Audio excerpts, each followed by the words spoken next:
भारत माता की। भारत माता की।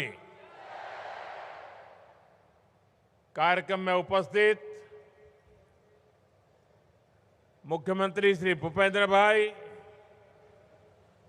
गुजरात विधानसभा के स्पीकर शंकर भाई, उप मुख्यमंत्री भाई हर्ष संघवी,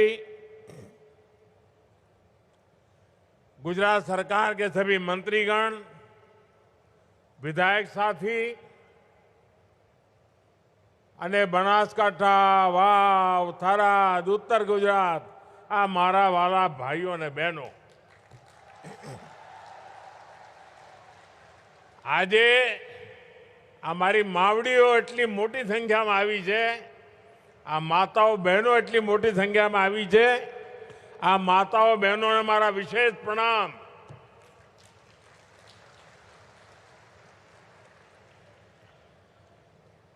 अभी कुछ ही दिन पहले पावन नवरात्रि का पर्व पूर्ण हुआ है। ये मां अंबा जी की कृपा ही है कि मुझे उनके चरणों में आज आने का सौभाग्य मिला है। उनकी कृपा से आज आप सबके, मेरे अपने परिवारजनों के, आप सबके दर्शन करने का मुझे आज लाभ मिला है। मैं मां अंबा जी के चरणों में प्रणाम करता हूं। हमारे वराह स्वरूप भगवान श्री धरणीधर जी અને આપણા મુછાળો શામળો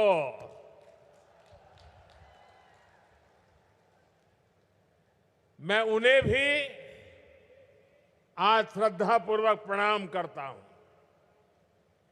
ये भी एक सुखद संयोग है कि आज भगवान महावीर जयंती भी हम मना रहे हैं। हमारा एक क्षेत्र अनेकों जैन तीर्थों की धरती है। मैं भगवान महावीर को प्रणाम करता हूं और आप सभी को पवित्र महावीर जन कल्याणक दिन की, महावीर जयंती की बधाई भी देता हूं। साथियों, आज मेरा मन एक और बात से प्रसन्न है। जब मैं यहां आया तो पहली बार मेरा विमान सीधे डीसा एयरबेस पर लैंड हुआ।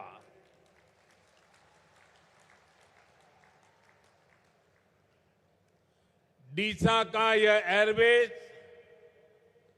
अंतर्राष्ट्रीय सीमा से केवल 130 किलोमीटर की दूरी पर है। आप समझ सकते हैं कि ये देश की सुरक्षा के लिए भी कितना अहम है। लेकिन साथियों, डीसा एयरपोर्ट के इस प्रोजेक्ट का, उसका विचार आज से प्रारंभ नहीं हुआ। जब मैं यहां मुख्यमंत्री था, तब से हमने जमीन एक्वायर की, मेरे किसान भाई बहनों ने जमीन दी और हम चाहते थे कि राष्ट्रीय सुरक्षा के लिए, भारत की पश्चिम सीमा की सुरक्षा के लिए ये डीसा अत्यंत महत्वपूर्ण स्थान है। यहां एयरबेस होना बहुत जरूरी है। लेकिन पता नहीं उस समय दिल्ली में जो लोग राज करते थे, उनको गुजरात के प्रति पता नहीं क्या नफरत थी। राष्ट्र की सुरक्षा का ये प्रोजेक्ट भी सालों तक फाइलों में दबा रहा। आपने जब मुझे दिल्ली भेजा तो मैंने उन फाइलों को बाहर निकाला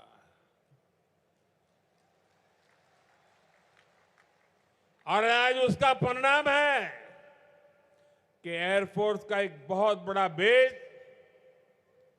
अब हमारे डीसा से जुड़ गया है। और ये सिर्फ हवाई पट्टी नहीं होती है, उसके कारण बहुत एक्टिविटी यहां होने वाली है।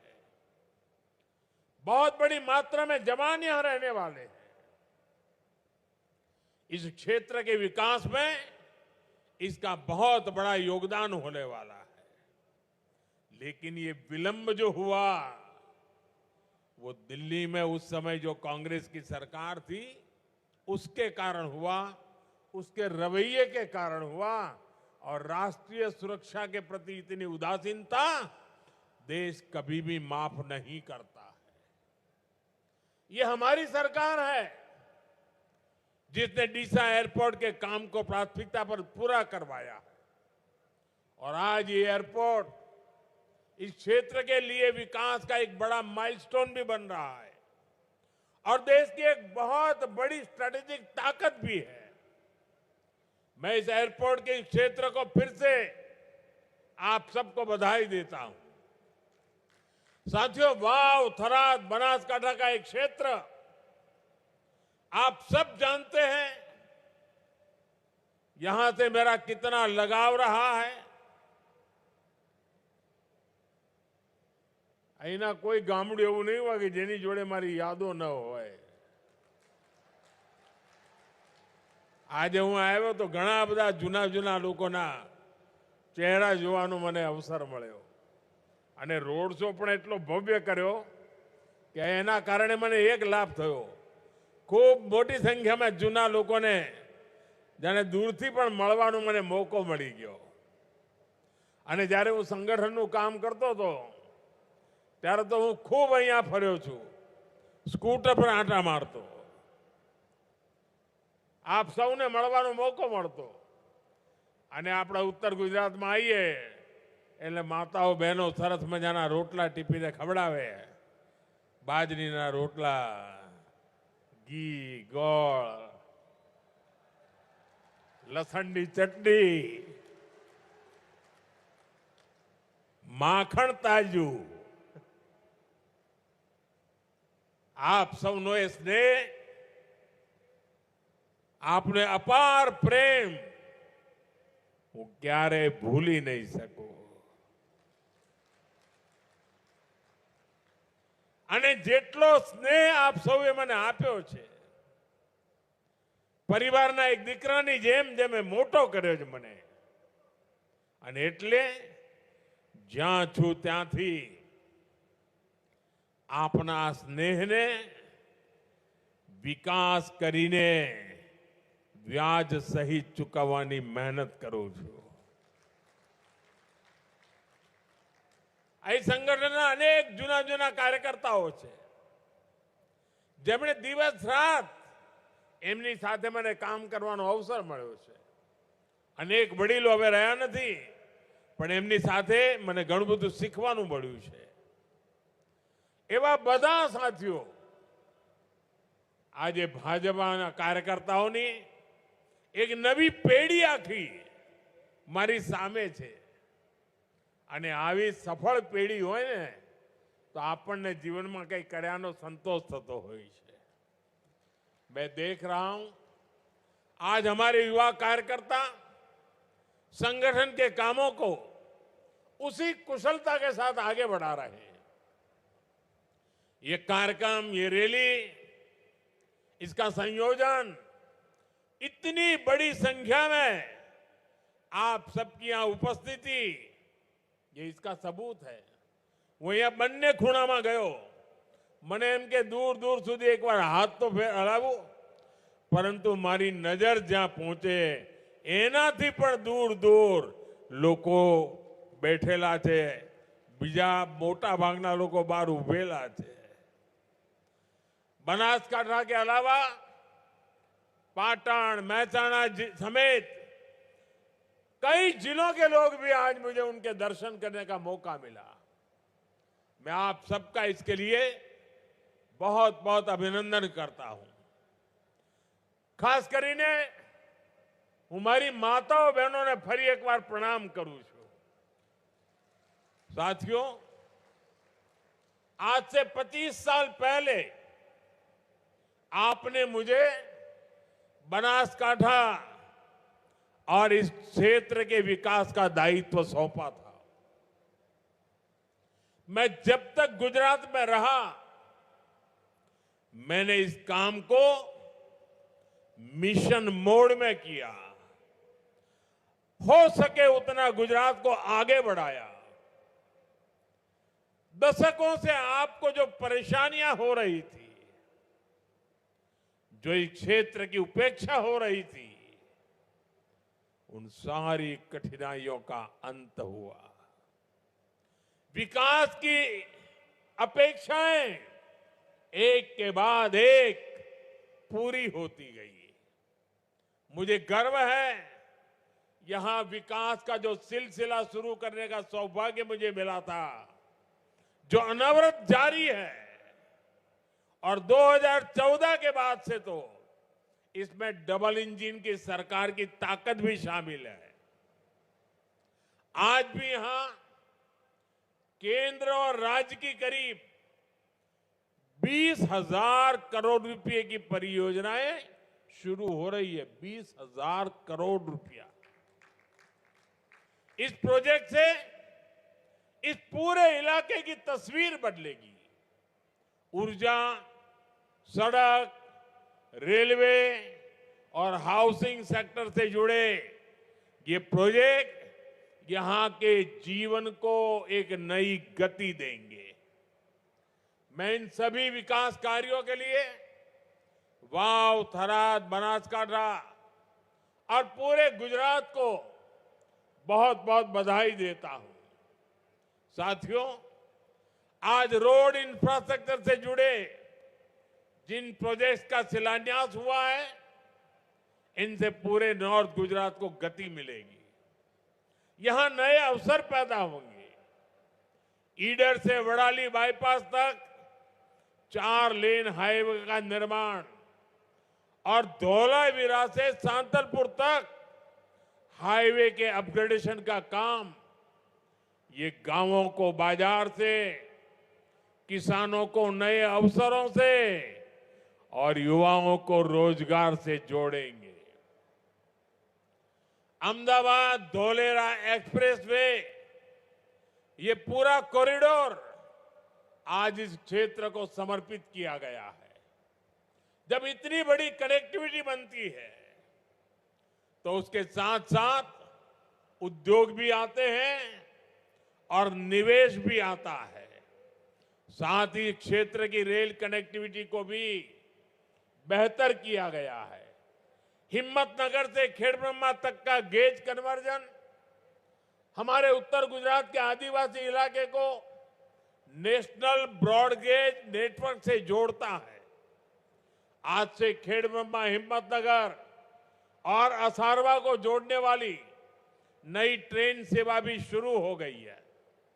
भाइयों और बहनों, बेहतर रोड और हाईवे, रेलवे के प्रोजेक्ट, ये सब गुजरात के चहुमुखी विकास के प्लान का हिस्सा है।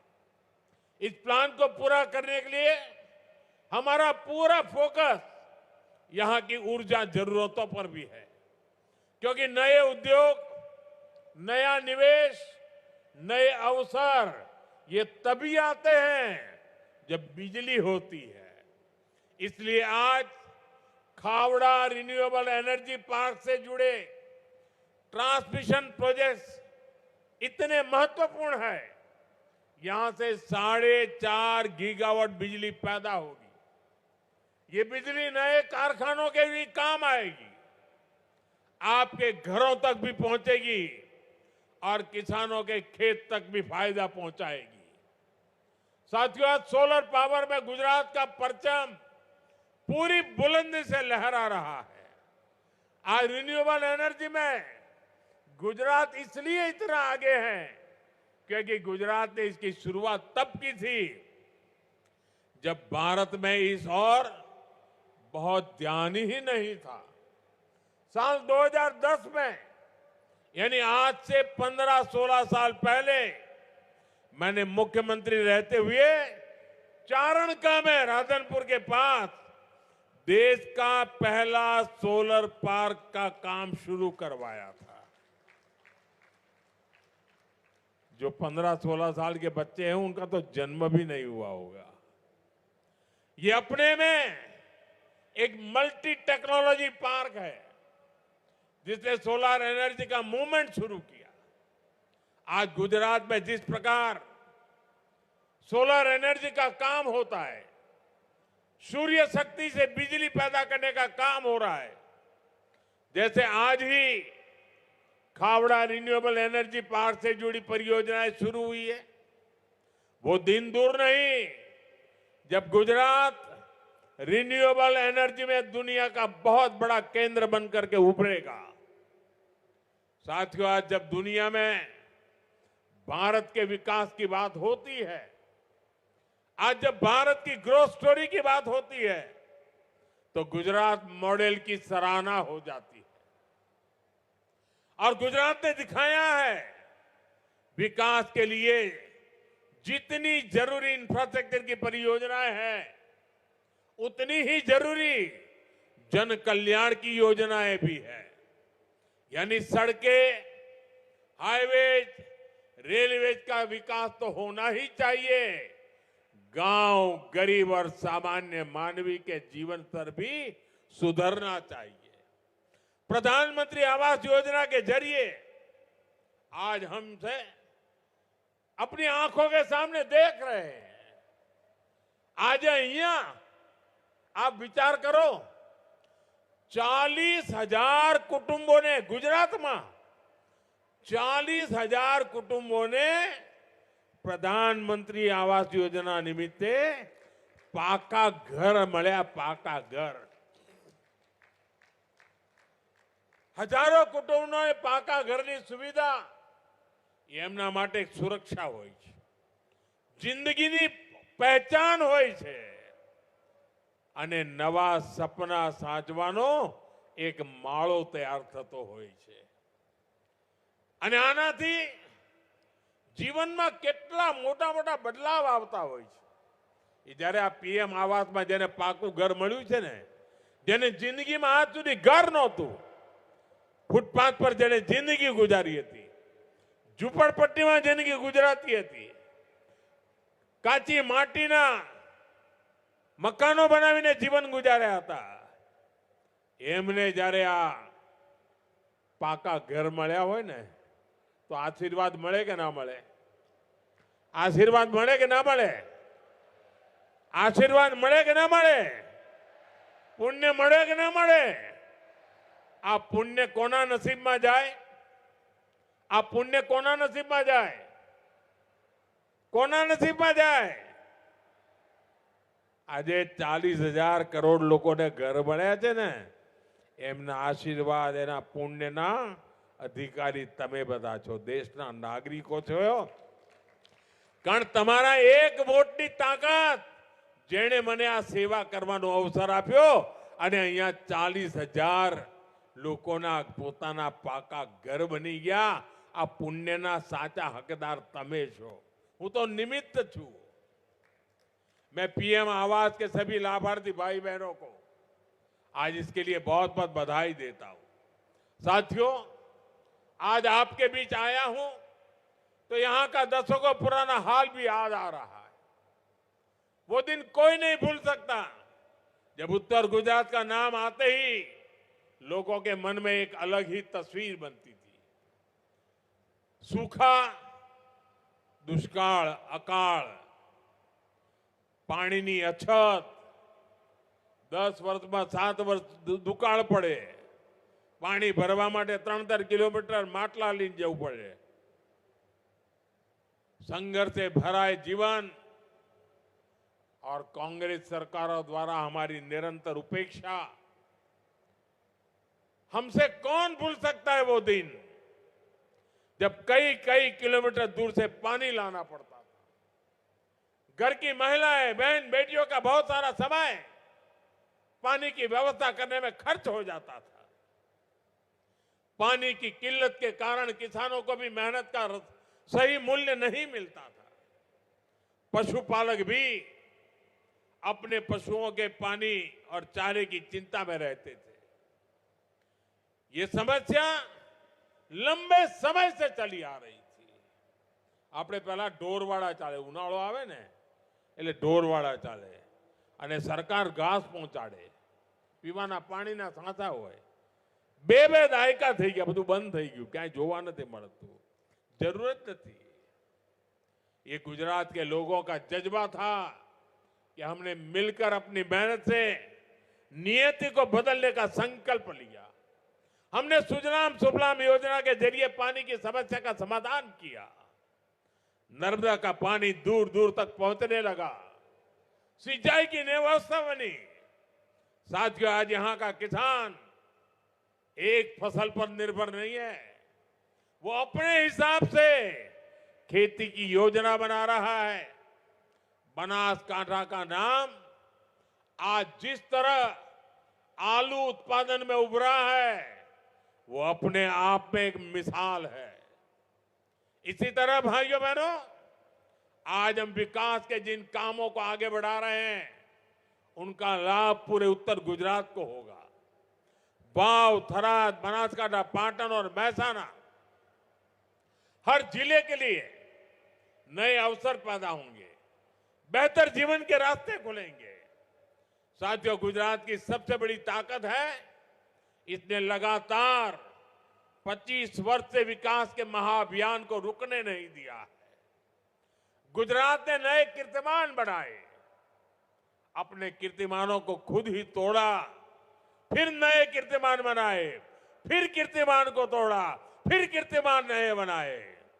अभी गुजरात के इंफ्रास्ट्रक्चर प्रोजेक्ट का जिक्र हुआ, इसी तरह हमने पूरे गुजरात में गांव गांव को अच्छी सड़कों से जोड़ा, हाई स्पीड हाईवेज बनाए, वंदे भारत जैसी हाई स्पीड ट्रेनों की सुविधा भी गुजरात को मिल रही है। भाइयों बहनों, 2005 में मैंने विकास को गुजरात के कोने तक पहुंचाने के लिए शहरी विकास वर्ष की शुरुआत की थी। तब इसका बजट करीब 650 करोड़ रुपए था, लेकिन विकास का पहिया इतनी तेजी से घुमा कि आज ये बजट 33,000 करोड़ रुपए से ज्यादा हो गया है। इसी दिशा में 9 नई महानगर पालिकाओं के लिए 2,300 करोड़ रुपए के करीब 300 प्रस्ताव स्वीकृति के लिए आए हैं। 72 नगर पालिकाओं को अपग्रेड किया गया है। गुजरात सरकार ने इस साल प्रदेश का जो बजट पेश किया है, वो बजट भी 4 लाख करोड़ से ज्यादा का है। ये पैसा गांव, कस्बे और शहरों के कायाकल्प के लिए खर्च होगा। गांव गांव बेहतर सुविधाएं बनाई जा रही हैं, घर घर पाइप से पानी पहुंचाया जा रहा है। भाइयों बहनों, पंचायत से पार्लियामेंट तक जब तक आपका भरोसा बना रहेगा, विकास की सुपरफास्ट एक्सप्रेस को इसी रफ्तार से चलती रहेगी। साथियों, भारत की हमेशा से बड़ी ताकत रही है, मुश्किल समय, कितना ही कठिन समय क्यों ना आए, मुश्किल के समय हमारा देश एकजुट होकर खड़ा होता है। बीते कुछ समय से आप देख रहे हैं, दुनिया के कई देश युद्ध, अशांति और अस्थिरता से घिरे हैं। वेस्ट एशिया में जो हालत बने हुई है, उनका असर पूरी दुनिया पर है। ऊर्जा जरूरतों की, डीजल, पेट्रोल और गैस की दिक्कत पूरी दुनिया में बढ़ गई है। ऐसे संकट में भी भारत ने हालातों को नियंत्रण में बनाए रखा है। इसके पीछे देश की सफल विदेश नीति और देशवासियों की एकजुटता की सफलता की ताकत है। लेकिन भाइयों बहनों, दुर्भाग्य देखिए, हमारे देश में कुछ राजनीतिक दल वैश्विक संकट के दौर में भी राजनीतिक रोटियां सेकने के बाज नहीं आ रहे। इसी सियासी षड्यंत्र में सबसे आगे कोई है तो कांग्रेस पार्टी है। आज जब देश को एकता और एकजुटता की जरूरत है, कांग्रेस के नेता देश को बांटने में लगे हैं। आज जब देश को भरोसे की जरूरत है, कांग्रेस भय और अफवाह फैलाने में लगी है। आज जब देश को संयम की जरूरत है, कांग्रेस लोगों को उकसाने में जुटी है। राजनीतिक गिद्धों की तरह कांग्रेस इंतजार में है कि कब देश परेशानी बढ़े और उसके बहाने उनको सियासी फायदा मिले। भाइयों बहनों, आज दुनिया के छोटे से लेकर बड़े सुपर पावर देशों तक में डीजल पेट्रोल के दाम कहीं 10%, कहीं 20%, कहीं 25% प्रतिशत बढ़े हैं, लेकिन भारत इसका असर देश की जनता पर नहीं पड़ने दे रहा है। कांग्रेस को सहन नहीं हो रहा, इसलिए वो लगातार अफवाहें फैला रही है ताकि देश में डर का माहौल बने और लोग पेट्रोल पंपों और गैस एजेंसियों पर लाइन लगाकर खड़े हो, अव्यवस्था फैल जाए। उसे लेकर ये लोग दुष्प्रचार करें, ये इनकी मंशा है। साथियों, सत्ता से दूरी कांग्रेस पार्टी को बौखला कर देती है। अभी दिल्ली में हुई ग्लोबल एआई समिट में भी आपने देखा है, दुनिया भर के मेहमान यहां थे। दिल्ली की एआई समिट की पूरे विश्व में प्रशंसा हो रही थी, लेकिन कैसे विरोध के लिए कांग्रेस के लोगों ने अपने कपड़े तक फाड़ दिए। इनकी कोशिश थी कि दुनिया के सामने भारत की छवि खराब हो। आज के हालात में भी कांग्रेस भारत में नफरत करने वाली विदेशी ताकतों की भाषा बोल रही है। हमें कांग्रेस के इस षड्यंत्र से सावधान रहना है। साथियों, भारत किसी भी मुश्किल परिस्थिति का सामना डट करके कर सकता है। यह हमने कोरोना काल में भी दिखाया है। उसी तरह ये समय भी साथ रहने का है। हमें इस बात पर गर्व होना चाहिए, आज जब पूरी दुनिया केवल अपने बचाव में लगी है, भारत न केवल स्थिरता बनाए हुए है बल्कि विकास के रास्ते पर भी हर दिन आगे बढ़ रहा है। आज गुजरात में हुए हजारों करोड़ के विकास प्रोजेक्ट का लोकार्पण और शिलान्यास इसका एक जीता जागता उदाहरण है। मैं एक बार फिर आप सबको इन विकास कार्यों के लिए बहुत बहुत बधाई देता हूं। मैं देशवासियों के संयम, सहयोग और अनुशासन के लिए उनका भी बहुत बहुत धन्यवाद करता हूं। ये आवजो राम राम बधाने, ये आवजो राम राम। खूब आनंद थयो આજે તમને બધાને મળીને અને તમારા આશીર્વાદ લઈને હવે આગળ વધું છું। ખૂબ ખૂબ ધન્યવાદ।